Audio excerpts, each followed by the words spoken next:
Hello paradise episode 5। Episode की starting में हम देखते हैं कि सगीरी को एक ख्वाब आता है जिसमें वो अपने फादर को देखती है जो सगीरी की तरफ एक डिसअपॉइंटेड आंखों से देखता है। इसके बाद सगीरी कॉन्शियसनेस रीगेन करती है और गेंजी सगीरी के साथ मिलता है। वो सगीरी को बताता है कि जब तुम्हें उस ह्यूमन फेस्ड बटरफ्लाई ने काट लिया और इसके बाद जब तुम बेहोश हो गई तो हम लोगों ने इस केव में स्टे किया। सगीरी फिर जल्दी से खड़े होकर गाबीमारू की तरफ बढ़ती है ताकि वो उस पर नजर रख सके, लेकिन जैसे ही वो गाबीमारू को देखती है तो वो उसे खाना पकाते हुए पाती है। सेंटा अपने पटे हुए कपड़ों को सी रहा होता है। युजुरिहा इस इलाके की सुपरवाइजिंग कर रही होती है और इसके बाद सगीरी इनकी तरफ बढ़ती है और गाबीमारू से पूछती है कि तुमने यहाँ पर इतना ज्यादा स्टे करके अपना टाइम वेस्ट क्यों किया। तो गाबीमारू बताता है कि मेरे कुछ रिजर्वेशंस थे। सगीरी के दोबारा अवेक होने के साथ सेंटा इन लोगों को बताता है कि यही बिल्कुल सही वक्त है कि हम लोग एक दूसरे को इस आइलैंड के बारे में जो कुछ जानते हैं वो बता दे और इस आइलैंड के बारे में कुछ डिस्कशन करे। ये सुनकर युजुरिहा खुश हो जाती है और वो भी इनकी इस डिस्कशन की पार्टी को ज्वाइन कर लेती है, लेकिन गाबीमारू का बनाया हुआ खाना देखने के बाद वो थोड़ी सी डिसअपॉइंटेड हो जाती है और वो फिर इन लोगों को बताती है कि मैं गाबीमारू के हाथों एक प्रॉपर मील एक्सपेक्ट कर रही थी, ना कि ये मील जो कि इसने बनाई है। इसके बाद गाबीमारू इन लोगों को बताता है कि मैं जब इस खाने के लिए इंग्रेडिएंट्स ढूंढ रहा था तो उस वक्त मैंने इस पूरे आइलैंड का स्काउट किया और मैंने कोई भी ऐसी चीज नहीं ढूंढी जो कि उस एलेक्सर ऑफ लाइफ जो हमें उस चिट्ठी में बनाकर दिखाई गई है इससे रिजेम्बलेंस रखती हो। लेकिन फिर भी उसने कुछ ज्यादा नहीं बताया क्योंकि उसने अभी तक पूरे आइलैंड को स्काउट नहीं किया था। युजुरिहा फिर गाबीमारू को बताती है कि मुझे लग रहा है कि तुम हमसे कोई चीज छुपा रहे हो और तुम्हें एलेक्सर ऑफ लाइफ के बारे में कुछ ऐसी इंफॉर्मेशन का पता है जो तुम हमें नहीं बता रहे। तो गाबीमारू रिप्लाई में बोलता है कि नहीं, मैं तुम लोगों से कुछ नहीं छुपा रहा और मुझे जो पता था वो मैंने तुम्हें बता दिया। इंग्रेडिएंट्स ढूंढते वक्त गाबीमारू उन लोगों को बताता है कि मैंने यहाँ पर कुछ ऐसे प्लांट की स्पीशीज देखे हैं जो मैंने पहले देखे थे और बाज ऐसे प्लांट थे जो मैंने पहले कभी नहीं देखे। गाबीमारू इन लोगों को बताता है कि मैंने उन समुराइज को भी देख लिया जो कि इस आइलैंड पर भेजे गए थे और फिर बाद में जाकर डिसअपीयर हो गए। गाबीमारू बताता है कि वो समुराई फूलों से ढके हुए थे।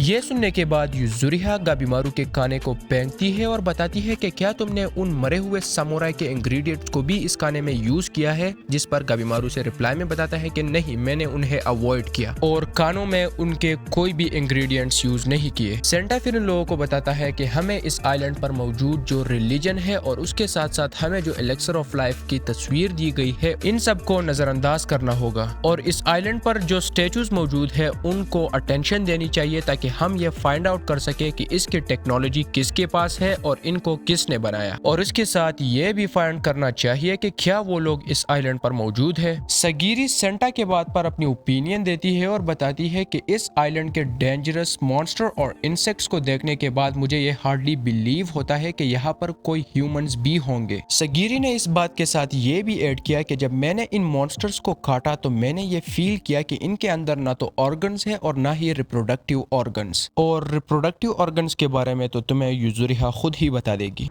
チンコないんだ。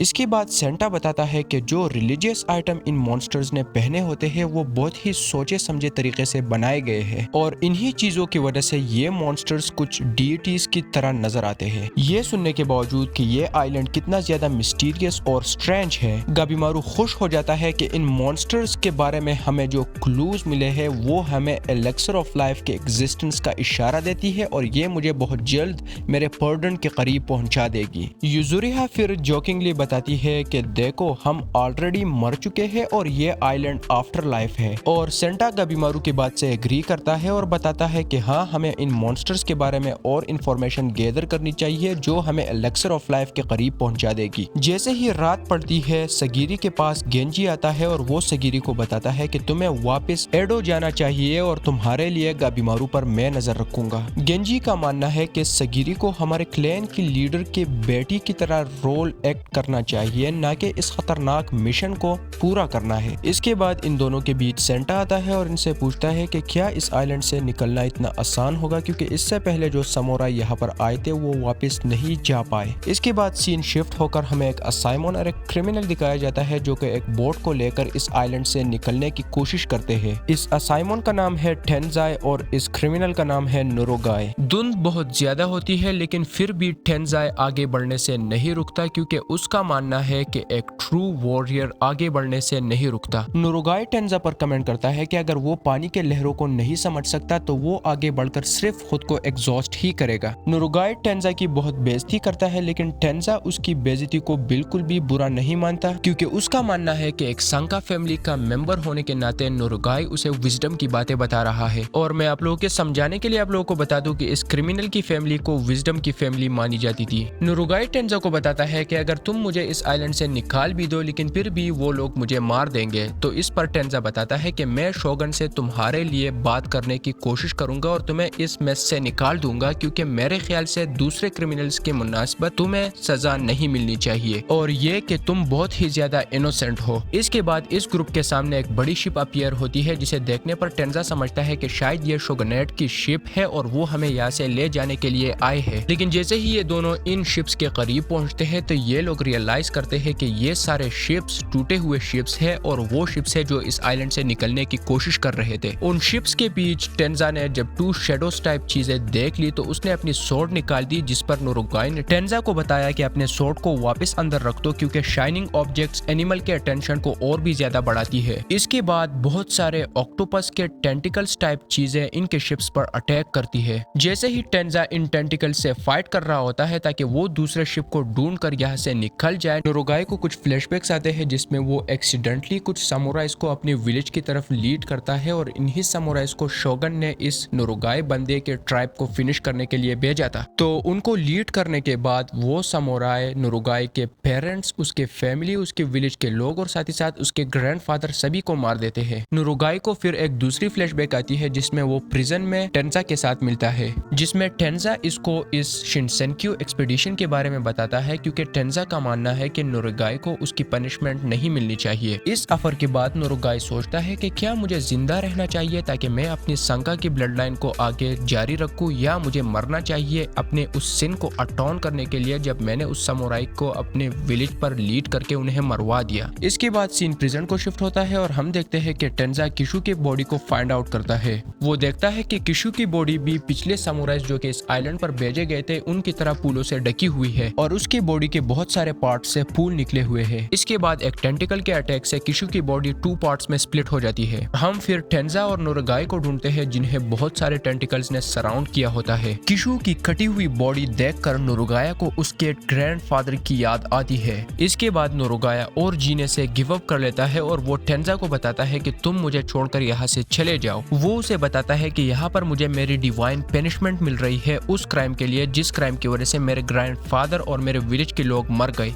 उन टेंटिकल से फाइट करते वक्त टेंजा नुरुगाया से पूछता है कि मुझे नहीं पता कि तुम आखिरकार मरना क्यों चाहते हो, लेकिन फिर भी मैं तुमसे ये पूछ रहा हूँ कि क्या तुम सच में मरना चाहते हो? अपने पास्ट को भूल कर मुझे इसका आंसर दो। ये वर्ड सुनने के बाद नुरुगाया को अपने ग्रैंडफादर के साथ बिताया हुआ वक्त याद आ जाता है। इन वर्ड से नुरुगाया के आंखों में आंसू आ जाते हैं और वो उससे कहता है कि हाँ, मैं जीना चाहता हूँ और मैं अपने घर वापस जाना चाहता हूँ। ये सुनने के बाद टेंजा अपना एक स्वॉर्ड नुरुगाया को देता है ताकि वो इसके जरिए सरवाइव कर पाए। फाइट करते वक्त ये दोनों नियर बाय एक बोट देखते हैं और फाइट करते करते अपने आप को उस बोट तक पहुंचाते हैं। इसके बाद सीन शिफ्ट होता है और हमें ये दोनों दोबारा आइलैंड पर दिखाए जाते हैं, जिसमें हम देखते हैं कि ये लोग समहाउ उस जगह से एस्केप कर लेते हैं। टेंजा और नुरुगाई इन सिचुएशंस को एक्सेस करते हैं और फाइनली ये रियलाइज करते हैं कि हमें एक ऐसा रास्ता ढूंढना होगा जिसमें कोई खतरा ना हो और हम आसानी से इस आइलैंड से निकल जाए। इसके बाद ये दोनों अपने बॉडी पर ब्लड वॉश करने लगते हैं कि अचानक टेंजा को नुरुगाई की बॉडी कुछ फेमिनिन टाइप लगती है और वो उससे पूछता है कि तुम्हारी बॉडी ऐसी क्यों है, जिस पर नुरुगाई आंसर देती है कि वो एक्चुअली में एक गर्ल है। और ये सुनने पर अकेले टेंजा शॉक नहीं रहा बल्कि मैं खुद भी शॉक्ड रह गया। टेंजा बहुत ही शर्मा जाता है और वो नुरुगाई को बोलता है कि तुम अपने फेस को दूसरी साइड पर कर दो ताकि मैं तुम्हें देख ना सकूं, लेकिन देखो भाई, उसे बोलने से अच्छा होता कि तुम खुद अपने फेस को दूसरे साइड पर कर लो। टेंजा का ये बिहेवियर देखने पर नुरुगाई को उस पर हंसी आती है और वो उसे बोलती है कि